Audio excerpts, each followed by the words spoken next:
welcome to Mallet's TV. I'm Jason Malletman Taylor, your host, and I am a jazz recording artist that was also honored to be mentored by the late great jazz legend, Lionel Hampton. Mallet Records supports Mallet's TV in keeping real music alive. Our mission is to keep the instruments moving, keep the kids behind the drums, keep the kids behind the trumpets, etc., etc. So I want you to sit back, loosen up a little bit, go get your tea and a little coffee and everything, because this is a special show. Every one of our shows, but this is a very, very special show. Because like I said, our mission is to keep real music alive, and with your support, we can do so. So in the meantime, we're going to go to a little roll-in, just to give you an appetizer of what Mallet's Place is all about. Enjoy.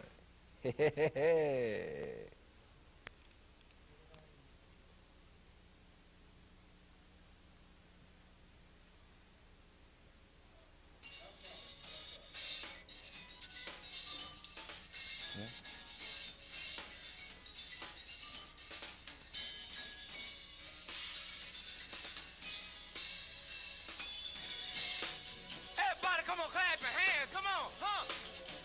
We got a little do-I-do for you. Yeah.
Something there, huh? Yeah.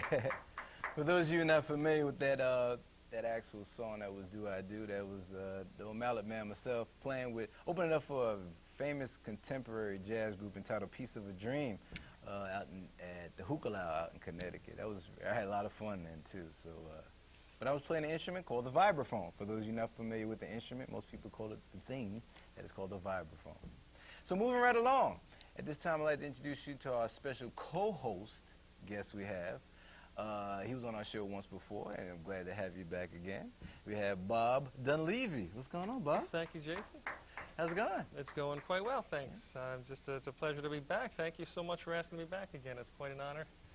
I just love to be here. I love to support your idea of keeping real music alive, and of course, that's great. It's educational for the children, and I just love to support that.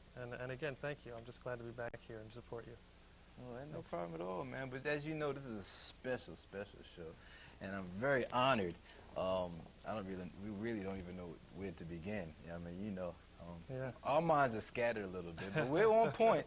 For those of you not familiar, we have a very, very special guest, superstar drummer that's been around. You've heard him play, and most of the time, you probably even realize it.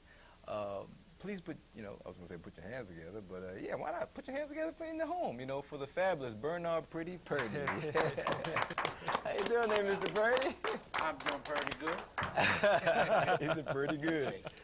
You know, I started out as a drummer, and I just fell in love with your whole concept.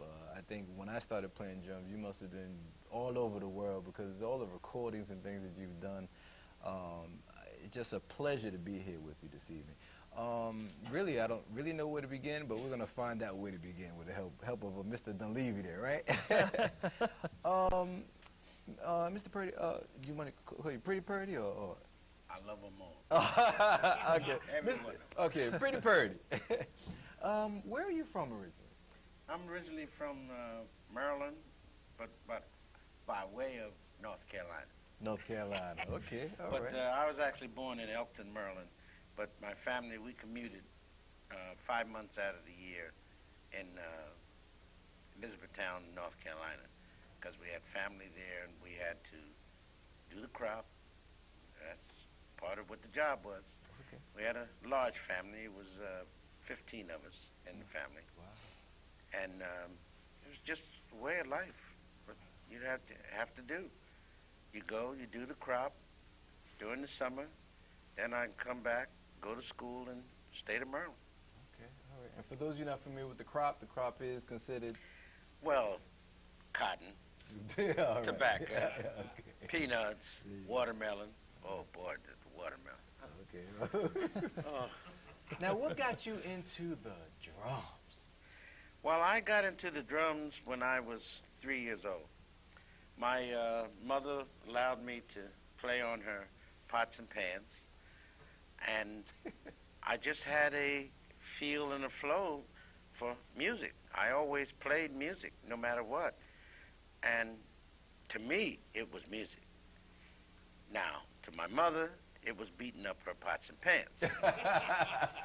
But when I finally realized, that I had something when I was 5, she turned around, says, "Okay, see these pots? And they were new pots. See those pots? Don't touch." What? Don't touch. Here's your pots and pans here. That's the ones that you play on. You continue to play on those. You do not touch my new pots and pans. Oh, she didn't want you to mess with that. Oh, Okay. they had a few dents. Okay. Well, I noticed these dents actually helped to build you up to this great drummer, man. I mean, you are so phenomenal. Well, thank you. Bob, Didn't it why add, don't you- I would assume it would add some flavor, though, to whatever your mother was making that night. It did. Definitely added flavor. But, of course, when you finally really look after a couple of years, there was a few dents that were kind of molded in a way that they had little humps. you could have customized those pots and put your signature pots. Purdie pots, you call them. I was always cooking, always cooking. Okay. But it was just something that I started to learn about sounds. I didn't know that's what I was doing because each time that I sat down to play, it always sounded different because of the little dips Right. we call in the pots and the pans. And so I had to learn about the ones that I like, the ones that's going to make good sound. So as time went on, I started to learn about sound itself. Which was the drums. Well, besides that, it was the size of the pots, the height, the roundness, or not so round, as we called it later. But it was just the idea that where you hit it, it was a different sound, different tone. And I was learning that. So by the time I was 6 years old, I had my first toy set. Okay. So I already knew where the different sounds, because of the shape of the drums. So you knew the focus. You knew how to focus from that Yeah. point on. Okay. Because I got pretty good as between 3 and 5 years old. Somewhat was your own little class of ear training, so to speak? Did each bump have its own pitch? Yes, it definitely had its own pitch. but it also had things that happened when my mother would use the pots, the way the cooking or something that happened, even the grease helped. Surprisingly enough, because sometimes it'd be slippery. So you had to worry about if things were going to fall by any chance. But the sound was different when you had certain grease on it. All right, so we were talking about pots, just for these people that just turned to the channel. We were talking about pots and how great he was playing the pots. Okay. Now, we're going to just bump it up just a little bit because for those of you in the rest, our focus is on the famous Bernard Purdie, the phenomenal drummer. And it's an honor to have him here at the Mallet'S Place TV show. And it's, am I right? Right? Huh? Come on, man. Thank you. Now, we're going to bump it forward a little bit now. I want to ask you, I have a list that just goes on for days. And, I mean, this looks like most of your life, I mean, on record. Well, that list is what we call a short list. Short list. And that list actually is of the top 100. When people talk about the top 100 records that people know, well, the records that you have there are what people have done on the charts of the top 100 records that's been played. And you play drums on these actual songs? I played drums on every one of those, which are the top 100. And it wasn't even my list. Well, I tell you, you know that God gave you this list because this is incredible. We're going to share this a little bit, if you don't mind. Just so you know, as an audience, you've heard him play, as I said earlier. I mean, I just wanted to ask you, like, for example, one of the phenomenal vocalists of all times, Aretha Franklin.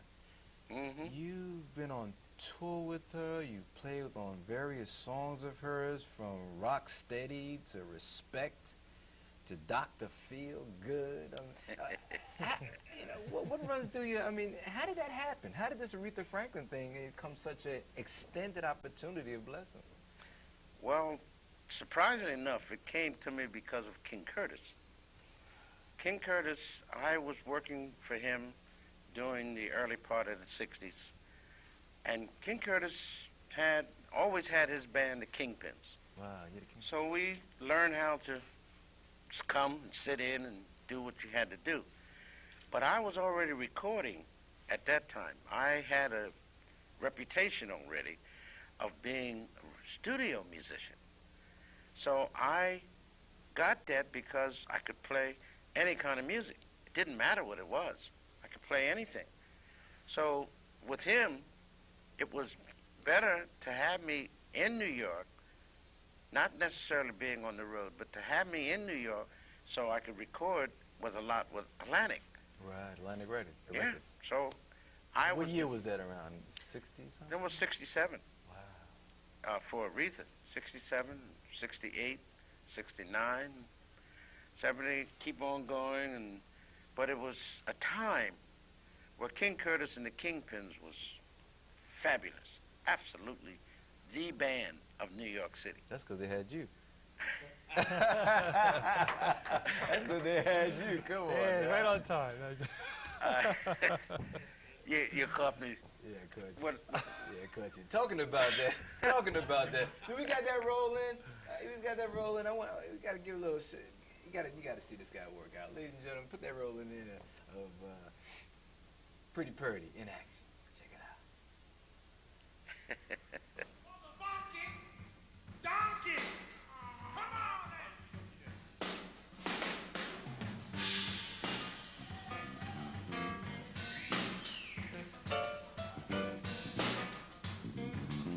Let's do it, do it!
Come on.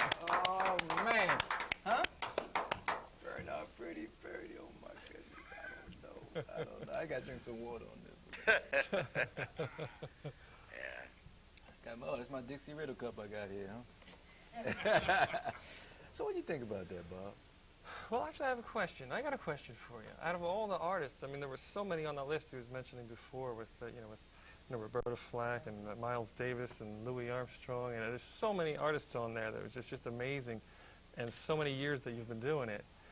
When you started and then until now, of course, when you have an experience recording with someone or performing or touring with someone, there's always the best. You know, you have got maybe your 10 worst list or your 10 best list. I'm not interested in who's the worst, but what makes them, well, if you think of your top 10, what makes them the best? I think what makes them the best is what they bring to the table. With Aretha Franklin, she always knew what she wanted. So consequently, it was easy to sit down with her when she played the piano.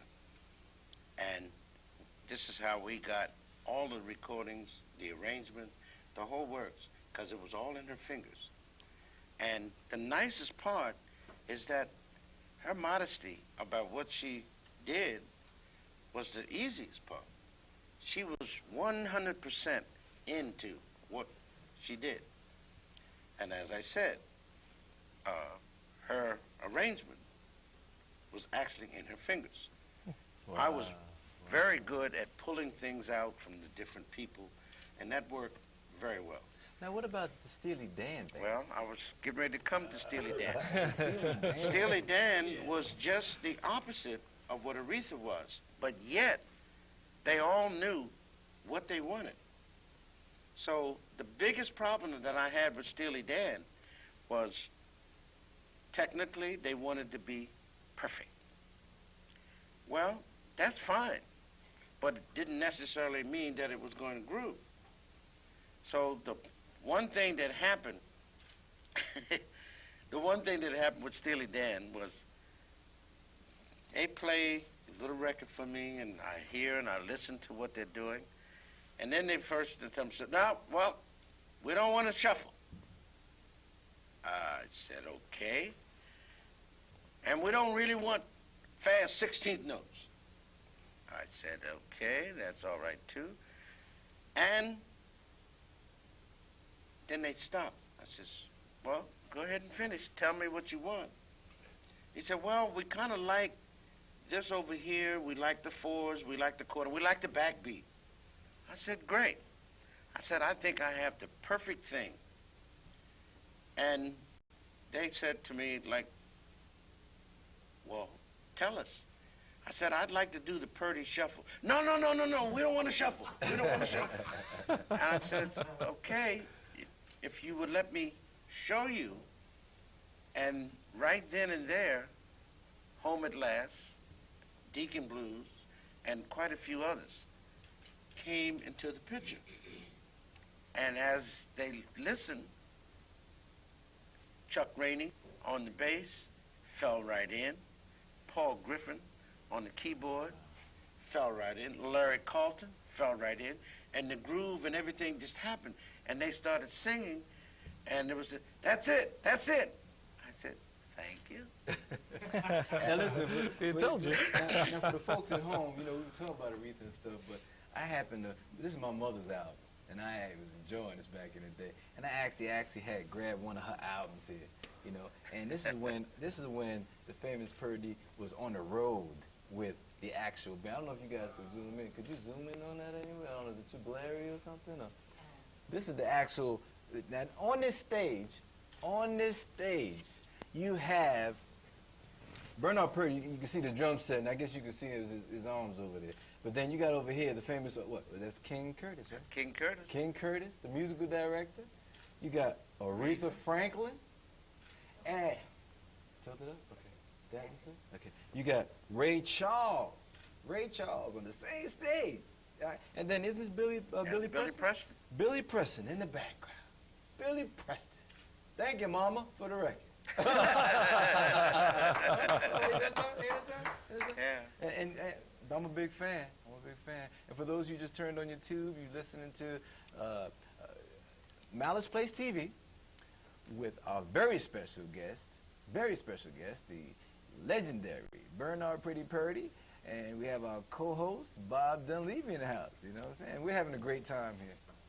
So, let me see. I just want to zip on a little bit. Now, we have this great DVD called "The Most Important Education Function" with Bernard Purdie in Japan. Okay, could you tell us a little bit about that? Yes, I would love to. This DVD came about because I love teaching. Always loved teaching, and my whole idea of what I've been doing is trying to teach for the last 30 plus years. On here, you have 35 kids doing body percussion. Wow. You have Japanese taiko drums doing the Purdie Shuffle with me. You also have big band, little band, small band, masterclass, clinics, interviews, questions. You have 3.5 hours on the video. And that's why I'm so pleased about how it came out and what it's been doing. Now, if they want to go get that on your website, what's your website? Oh, Bernard Purdie, www.bernardpurdie.com. So you guys remember now, go to that, because this is our mission. You guys know it's about keeping real music alive. And like I say, we also have the scholarship. I had to squeeze that in just as a reminder. We have the scholarship going on. You guys interested in getting a scholarship? Okay, I think that's one person over there that wants one. And and if you're interested, send us an email at malletrecords@aol.com. If you're interested in this great, if you play the drums, if you play the horns, the trumpets, feel free to drop us an email, because we've got a great student scholarship opportunity under the support of East Coast Pianos. We also want to thank Blimpies, our sponsors. Can't forget our sponsors. Can't forget now. Blimpies. Blimpies of Wayne, New Jersey. Great food, huh? Yeah. And we also have Mike Bolton Mallets. Hey, if I couldn't have my mouths, we couldn't do a thing, could we? That's right. And Yamaha, we got Yamaha. We appreciate your support. And most important, you.